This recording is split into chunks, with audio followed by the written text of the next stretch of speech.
Okay, let's dig into this. We've got a bunch of source material here, research, articles, notes, all focused on this company, Mardel Distributors. Right.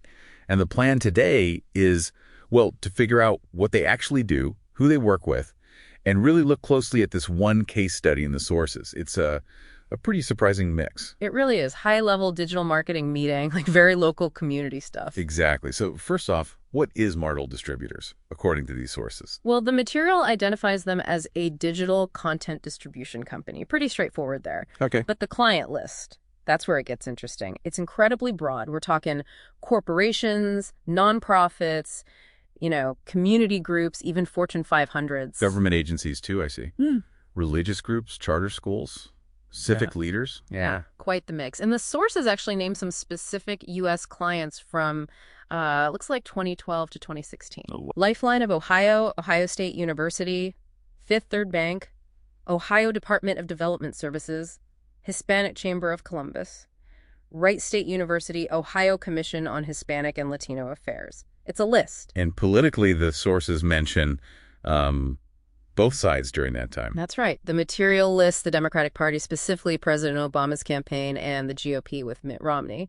Just stating what's in the sources, of course. We're completely neutral here. Absolutely. Just reporting the client list mentioned. And then after 2016, the focus in the material shifts more towards Puerto Rico. Okay, that's where they are now, right? Yeah. Where this case study is based. Exactly. Clients like the Cathedral San Juan Bautista, various merchant associations there. So for this huge range of clients, what tools are they using? The sources seem pretty clear on this. Yeah, very clear. They lean heavily on tools from, quote, the most dominant companies in the market, Google and Meta. So we're talking Google Maps, YouTube. Yep.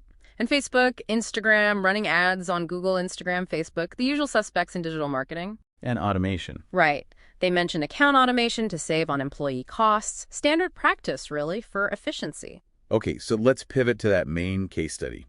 Santos, Puerto Rico, specifically the Campo Alegre area. That's where Mardel is actually located. Yeah. That's right. And the sources give some important background. It's a hub zone, historically underutilized business zone, been economically depressed since, the 60s. Wow, long time. Abandoned buildings, lower quality of life. Exactly. But the sources make a really interesting point. There was a tourist boom in the 90s around La Placita de Santos, lots of nightlife economic activity. Okay. But crucially, the sources say it didn't actually improve the quality of life for the people living there or fix the underlying property issues in the wider area. So the party was happening, but the neighborhood itself wasn't really getting better. That's the picture the sources paint. Then, in 2012, the area gets renamed Creative Zone, Digital Corridor. And that's where Mardel comes in more strongly. Seems so. The sources position them as a key promoter of the rehabilitation, the economic development, promoting the area itself, really, since 2012. So how do they do that? Right. Using those Google and Meta tools? Precisely. Applying services like Google Maps, Facebook visibility, etc., directly to places like La Plaza del Mercado de Santurce and La Placita since 2012. And the results? The sources give some numbers. Yeah, pretty staggering ones. They estimate that this digital work generated around 50 million people who have seen and visited the zone of La Placita. 50 million.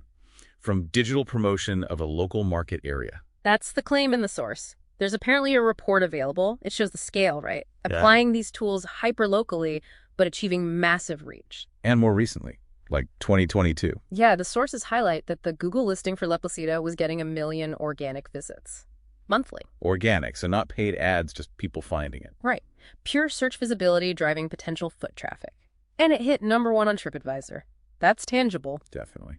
What's next, according to the sources? Global paid reach marketing, taking La Plaza del Mercado and La Placita promotion worldwide, managed by Jorge J. Gonzalez, who operates as Mardel Distributors. And this ties into job creation too, doesn't it? It does. The sources detail a plan with San Juan Labor Development, a training program to create digital marketing agents right there. What do the trainees get? Professional email, business profile, marketing tools, and the training itself.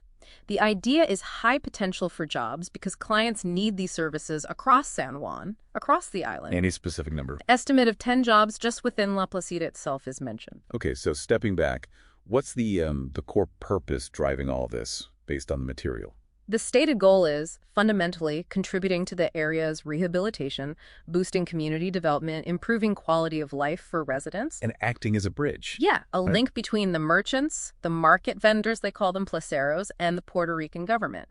Plus, creating jobs and hoping it serves as a model for other places. It really is a fascinating picture the sources paint. You've got these powerful digital tools, the kind used in big corporate campaigns, And national politics. being applied to one specific historically struggling neighborhood.